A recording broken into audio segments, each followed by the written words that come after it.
जय श्री राधे जी, आपका स्वागत है हमारे चैनल रंग ग्रुप पे। फॉरहेड प्रेडिक्शन के पार्ट 2 में आपका स्वागत है। फर्स्ट पार्ट में आपने जाना था कि आपकी फॉरहेड पे कितनी लाइनें हो सकती हैं और कौन सी लाइनें किस प्लैनेट का प्रतिनिधित्व करती हैं। और आज के एपिसोड में आप जानेंगे फॉरहेड के टाइप्स के बारे में कि कितने टाइप के फॉरहेड होते हैं, और इसके अलावा आप कैसे जान सकते हैं कि आपकी फॉरहेड बेहतर है, नॉर्मल है या कहीं ना कहीं छोटी पड़ रही है।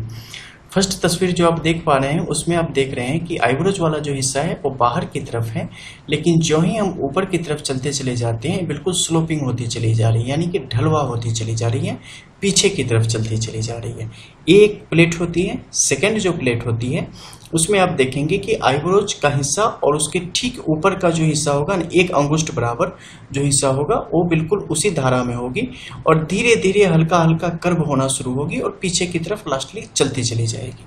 इसके अलावा जो तीसरी प्लेट होती है उसमें आप देखेंगे कि यहाँ से बिल्कुल सामान्य गति से निकलेगी, इनफैक्ट कि थोड़ा सा अंदर की तरफ दबा हुआ, ठीक है, और फिर ऊपर की तरफ जाएगी और ऊपर फाइनली बहुत ज़्यादा कर्व लेते हुए फिर पीछे की तरफ जाएगी, यानी बाहर की तरफ भी फोर्स मार रही होगी, निकली हुई होगी।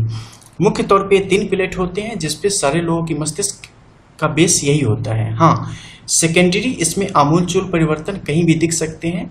जब तो चूंकि हम साइड से देख रहे हैं, जब आप किसी की तस्वीर को सामने से देखेंगे फॉरहेड को, तो वहाँ पे आपको दिखाई देगा। जैसे हम किसी लेडी की फॉरहेड को ले लेते हैं। अब क्या है, एक कौन सी प्रकृति है, तो इसे आप पाएंगे कि एक तीसरी प्रकृति है जिसमें ये ऊपर वाला जो हिस्सा है ये काफी बाहर की तरफ निकला हुआ है, ठीक है, और यहाँ से बिल्कुल ये सामान्य गति से गई है, मध्य के क्षेत्र में अंदर की तरफ धंसी भी है और ऊपर जाते जाते बाहर की तरफ बिल्कुल आ गई है, ठीक है। अब ऐसी परिस्थिति में ये किस तरीके से व्यक्ति के लिए काम करेगी, इसके बारे में जानेंगे जब आगे के एपिसोड में हम जाएंगे तब। अभी हम जानेंगे कि अब हम कैसे जान सकते हैं कि हमारी फॉरहेड या हमारी किसी की भी सही है, यानी कि उत्तम श्रेणी में है, सामान्य श्रेणी में है या निम्न श्रेणी में है।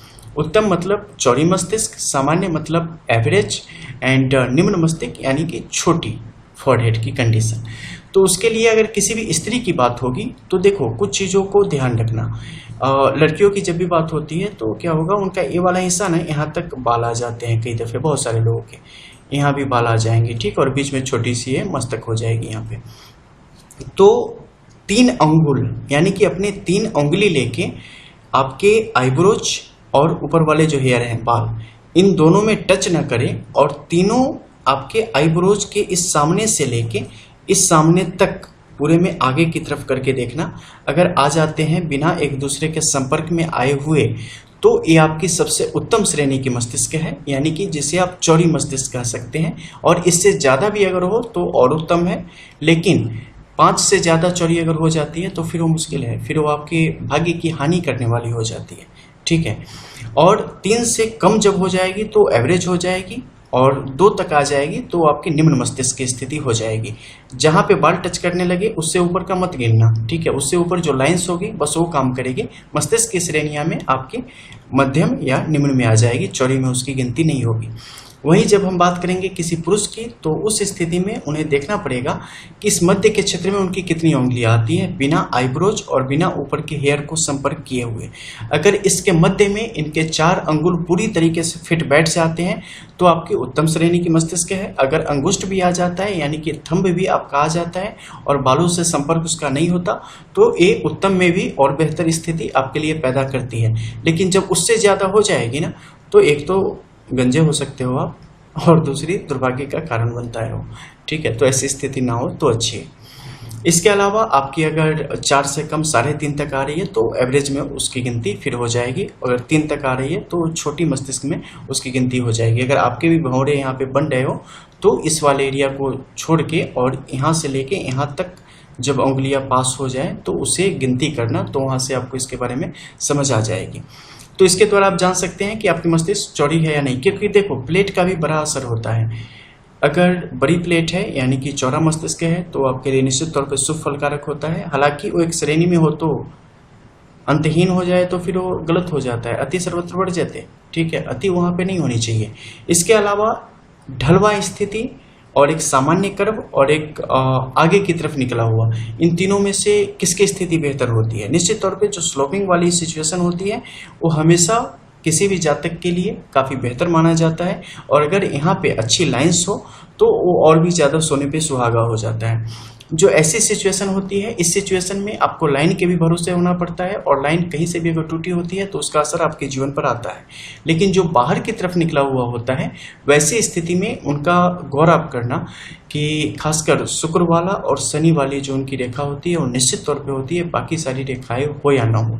इसके अलावा जो गौर करने वाली चीज होती है वो होती है कि मस्तिष्क के प्रकार में आपके यहाँ पर धनुषाकार स्थिति बन रही है, सीधी स्ट्रेट बन रही है, या भौरों की स्थिति बन रही है, क्योंकि इसके आधार पर भी फलादेश बदल जाते हैं। जब मैं वीडियो बना रहा हूँ ना, तो पता नहीं मैंने कितनी सारी चीज़ों का संकलन करता हूँ, शब्दों को लेता हूँ, वीडियो को कई दफ़े रीटेक, क्योंकि चीज़ें ऐसी है ना कि इन चीज़ों को आप सामने से समझ सकते हो, वीडियो के द्वारा समझा पाना एक तरीके से बहुत ही मुश्किल है, ठीक है। लेकिन फिर भी मैं कोशिश कर रहा हूँ कि शायद मोटे तौर पे चीज़ों को आप शायद समझ जाएं, कुछ भी हल्का, ताकि कहीं से कुछ पता चल सके आपको किसी की देख के। तो देखो, मस्तिष्क का जो एक प्रकार होता है ना, इसकी जानकारी अत्यंत आवश्यक है। इसमें क्या है, जब इस मस्तिष्क पर आप ध्यान देंगे तो पाएंगे कि ये आमूल-चूल यानी कि हल्का फुल्का आपको धनुषाकार स्थिति की जैसी सिचुएशन इन्होंने बना रखी है, जो कि अच्छी स्थिति यानी कि मध्य के क्षेत्र में नीचे की तरफ, फिर नीचे की तरफ चलती चली गई है। लेकिन इस मस्तिष्क में जो सबसे अच्छी चीज़ है वो है इस मध्य के क्षेत्र में भी बिल्कुल ऐसे ही स्थिति का निर्माण, ठीक है। यानी कि बिल्कुल धनुषाकार स्थिति यहाँ पर भी बन रही है, और इसके मध्य में जो ये रेखाएं हैं ये यहाँ पर टूटी होने के बाद वो जिसकी रेखा है जीवन के उस पहलू को वहाँ पर नुकसान पहुँचाएगी। लेकिन चूंकि ये रेखा पूर्ण है, ऊपर वाली परिस्थितियाँ पूर्ण है, इसलिए एक आंशिक तौर पे छोटे से काल तक के लिए व्यक्ति को प्रताड़ित करके रखेगी, लेकिन उसके बाद उससे दुगुना देके वहाँ पे जाएगी। अब बहुत सारे ऐसे ज्ञानी महाराज होंगे जो कि आईब्रोज वाले हिस्से को देख के उनके मन में आ रहा होगा कि सबका ऐसा ही होता है, तो मैं आपको कुछ अन्य तस्वीरों से भी अवगत करवा दूँ, ठीक है। अब ये तस्वीर आपके सामने है, जिसमें आपको कहीं भी कोई भी धनुषाकार जैसी स्थिति यहाँ पर नहीं लग रही होगी, ठीक है, क्योंकि सबकी नहीं होती, सबकी प्रकृति अलग अलग होती है। इसमें अगर आप देखेंगे तो जो मैंने प्रकार आपको टाइप्स गिनाए हैं उसमें ये तीसरे प्रकार की है, ठीक है, यानी कि नीचे से नॉर्मल गई है और ऊपर जाके बाहर की तरफ भाग के आई है, ठीक है, दोनों तरफ से। इसके अलावा कुछ अन्य तस्वीरों को भी जानते हैं और उसके द्वारा जानते हैं कि कैसी चीजें होती हैं। ये भी देखो, इस मस्तिष्क की क्या स्थिति है। यहाँ पर भी अर्धधनुषाकार की जैसी स्थिति का आकलन हम यहाँ पर कर सकते हैं, हालांकि रेखाओं का सहयोग न मिलने के कारण वो पूर्ण नहीं हो पाई है। इसके अलावा ऊपर के क्षेत्र में देखेंगे तो यहाँ पर भी तीसरी वाली की ही प्रकृति है, यानी बाहर की तरफ जो दोनों कॉर्नर है ना, यहाँ पे निकल के भाग रहे हैं, लेकिन ऊपर में एक धनुषाकार की स्थिति यहाँ पर बन पड़ी है। और देखो, ये इसके आधार पे मत तय करना कि चलो दोनों तरफ से गंजे हो गए हैं, बीच में बाल बचे हैं तो हम हो गए धनुष वाले। आप धनुष वाले नहीं हुए, उसकी प्रकृति होती है, उसकी आभा होती है, ठीक है। कई दफे रेखाओं भी आपको उस तरीके से यहाँ पर नहीं दिखेगी, जैसे यहाँ पर देखो ऐसी है बिल्कुल, लेकिन ये फिर भी धनुषाकार है, ठीक है। वो कुछ चीज़ों को बता नहीं सकते, आप बस समझ सकते हैं या फील कर सकते हैं। तो बस ऐसे ही समझ लो कि ये धनुषाकार है। चूंकि मैं यहाँ पे इसे कैसे आपको बताऊं, नहीं बता सकता मैं देखते ही पहचान जाता हूँ, बिकॉज अनुभव है, लेकिन आपके लिए थोड़ी मुश्किल है, ठीक है। तो इसके आधार पे आप प्रथम तौर पे जो ये सब जो चीज़ें हैं ना, ये बेसिक्स हैं, इसके द्वारा आप एक मस्तक का प्रकार बना लेते हैं। उसके बाद इस पर कौन कौन सी रेखाएं हैं, रेखाएं किस प्रकार की हैं, कहाँ पे रेखाएं किसको काट रही हैं, कहाँ टूट रही हैं, उन सब का प्रभाव इसके बाद आएगा, और अंतिम फलाफल क्या निकल के आएगा वो सबसे लास्ट में आएगा। तो आई थिंक कि 3 से 4 वीडियो आने चाहिए और फाइनली मैं इसे कंप्लीट कर सकूं, क्योंकि मैंने शुरू कर दिया है तो इसे कंप्लीट करना आवश्यक हो जाता है। बस यही उम्मीद करता हूं कि आप लोग समझे, जितनी मेहनत मैं कर रहा हूं उससे ज़्यादा आप लोग समझ जाएं। मिलते हैं फिर, तब तक के लिए जय श्री राधे।